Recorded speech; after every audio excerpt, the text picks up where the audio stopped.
بسم اللہ الرحمن الرحیم۔ عزیز طلبہ و طالبات، السلام علیکم۔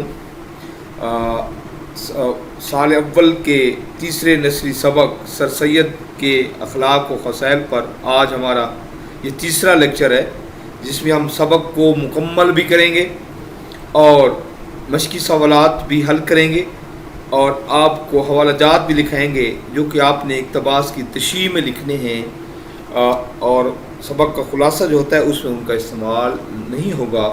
تو آج ہم سبق کا جو باقی حصہ ہے وہ ہم پڑھتے ہیں۔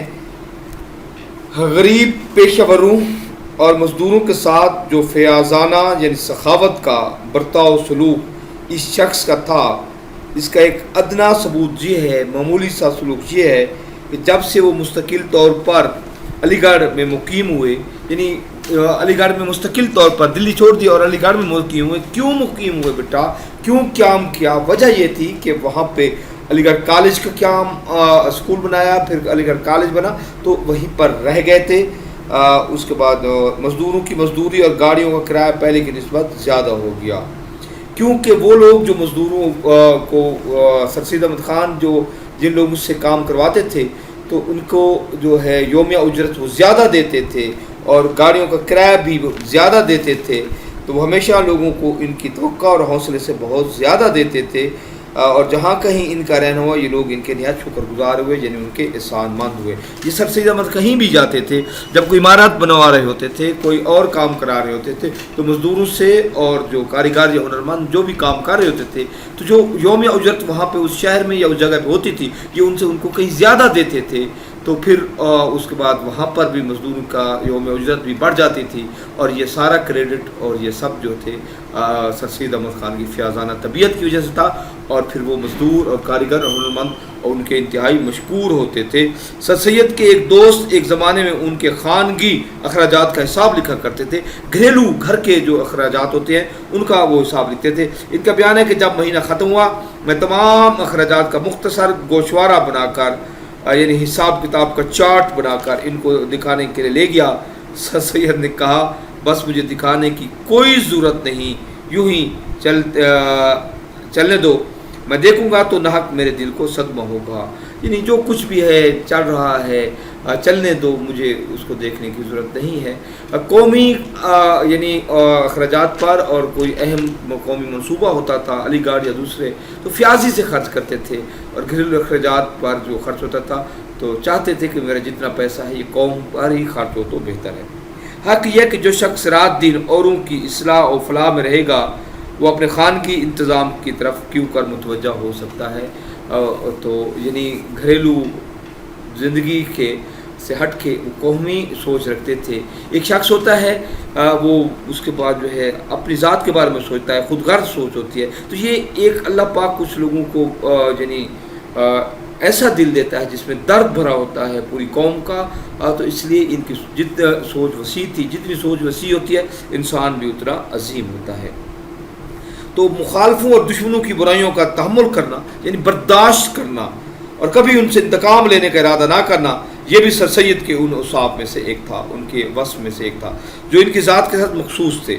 اگرچہ سر سید فطرتاً نہایت عالی ظرف یعنی بہت زیادہ معاف کرنے والے تھے، ظرف تھے، دوسروں کو عزت دینے والے تھے اور عالی حوصلہ، بلند حوصلہ پیدا ہوئے تھے، اور عفو و اغماض ان کی سارشت میں داخل تھا، یعنی ان کی فطرت میں داخل تھا، معاف کرنا اور اغماض برتنا، جانتے بوجھتے ہوئے نظر انداز کرنا، کسی غلطی کو دیکھتے ہوئے کچھ نہ کہنا، انجان بن جانا، ان کی سارشت یعنی ان کی فطرت میں داخل تھا۔ مگر ان کی ابتدائی روک ٹوک اور حسن ترتیب سے یہ تمام ملکہ کی جمع یعنی خوبیاں ان کی طبیعت میں اور زیادہ راسخ ہو گئے تھے، مضبوط اور پکے ہو گئے تھے۔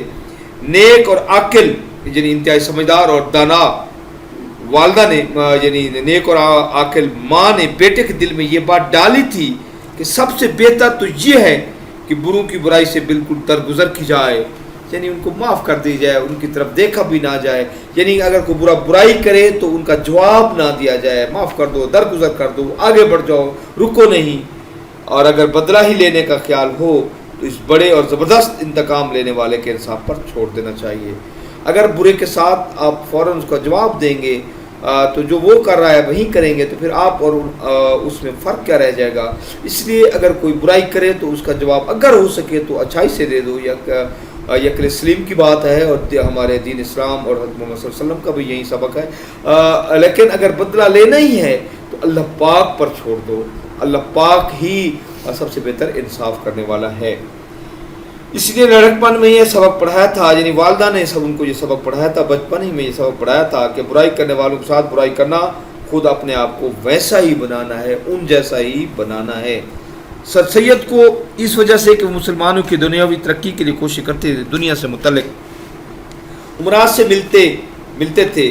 ہاں اس کے بعد امیر کی جمع یعنی دولت مند بڑے لوگوں سے, حکمان وقت سے میل جول مطلب تعلقات رکھتے تھے اور دنیا داروں کی زندگی بسر کرتے تھے. کہا جا سکتا ہے کہ وہ دنیا دار ہیں لیکن ان کی حالت پر نظر کرنے سے یہ بمشکل ان کو عرفی یعنی عام معنوں میں دنیا دار کہہ سکتے تھے. سر سید احمد خان کی جو زندگی تھی تو جب بھی ہم یہ دیکھتے ہیں تو ان کے بڑے لوگوں سے تعلقات دعوتیں ہو رہی ہیں, وہ بڑے لوگوں میں اٹھ بیٹھ رہے ہیں, انگریزوں سے ان کے تعلقات تھے, ان کا دسترخوان بڑا وسیع تھا. تو یہ سب جو وہ کرتے تھے اگر ظاہراً طور پر دیکھا جائے تو سر سید کی شخصیت کو سامنے نہ رکھیں اور ویسے دیکھیں تو سمجھیں گے کہ یہ کوئی دنیا دار شخص ہے, اپنی ذاتی جاہ و نمائش اور اپنی قدر و منزلت کے لیے یہ سب کچھ کر رہا ہے. لیکن حقیقتاً ایسا نہیں تھا, بلکہ سر سید کی شخصیت کو جب ہم مد نظر رکھتے ہیں بیٹا تو ہمیں پتہ چلتا ہے کہ یہ امراء سے, حاکمان وقت سے, دوسرے لوگوں سے اور یہ دعوتیں اور یہ سب کچھ ضیافتیں یہ سب اس لیے ہوتا تھا کہ اس میں مسلمانوں کے مسائل حل ہوں. وہ لوگ اسے تعلق اس لیے رکھتے تھے کہ حکمان وقت سے تعلق ہو تاکہ میں اپنی قوم کے لیے کچھ کر سکوں. تو حقیقت میں یہ اس کے بعد دنیا دار نہیں تھے, بلکہ جو کچھ کر رہے تھے مسلمانوں کی فلاح و بہبود کے لیے کر رہے تھے, کیونکہ اس کے بغیر کام ہی نہیں چلتا تھا. یہ شخص اپنے فریض کے سوا جن کو وہ اپنے اوپر لازم سمجھتا تھا در حقیقت کسی چیز سے تعلق نہ رکھتا تھا. یعنی اس کو اپنے فریض سے, اپنے نسب العین سے ہی محبت تھی, باوجود وہ قطعی مایوسی کے قطعی یعنی وہ بالکل قطعی طور پر مکمل طور پر وہ مایوس ہو چکے تھے, لیکن اس نے ہمت نہیں ہاری.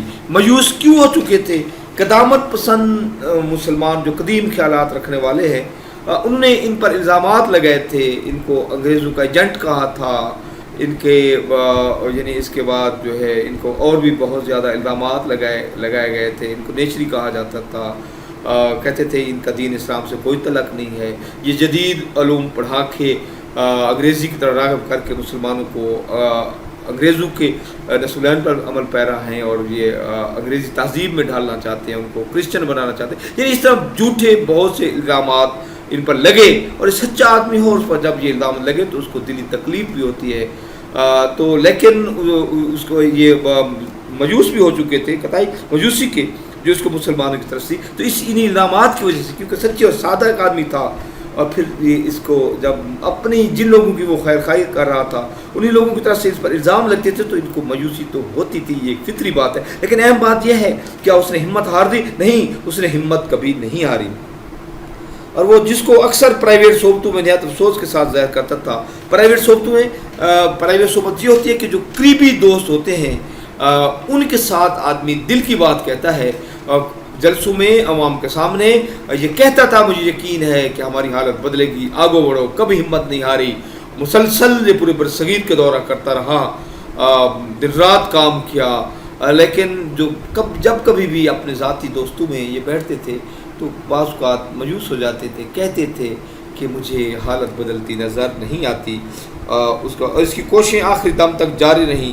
یہ اسی کی ہمت اور اس کا حوصلہ تھا جو اس کی ذات پر ختم ہو گیا. یعنی ایسے حوصلے اور ہمت والا شخص ہم نے کم ہی دیکھا ہے. جو کچھ بھی الزامات لگے, دکھ درد سہتا رہا, مایوس بھی ہو جاتا تھا, لیکن اس نے ہمت نہیں ہاری اور آگے بڑھتا ہی رہا. اور جب ہم یہ دیکھتے ہیں 1898 میں جب ان کی وفات ہوئی تو ان کا لگا ہوا پودا شجر سایہ دار بن چکا تھا. یعنی علی گڑھ کالج میں پورے برصغیر میں مشہور ہو چکا تھا, اور پورے برصغیر کے مسلمان جو ہے بچے وہاں تعلیم حاصل کر رہے تھے, اور مسلمان قوم میں شعور پیدا ہو چکا تھا. کوئی لوگوں میں سے نہ تھا جو لوگوں کو دنیا سے نفرت دلاتے ہیں اور خود مال و دولت جمع کرتے ہیں. کچھ ایسے لوگ جو ہے جن ہمارے علماء کرام بھی ہیں جو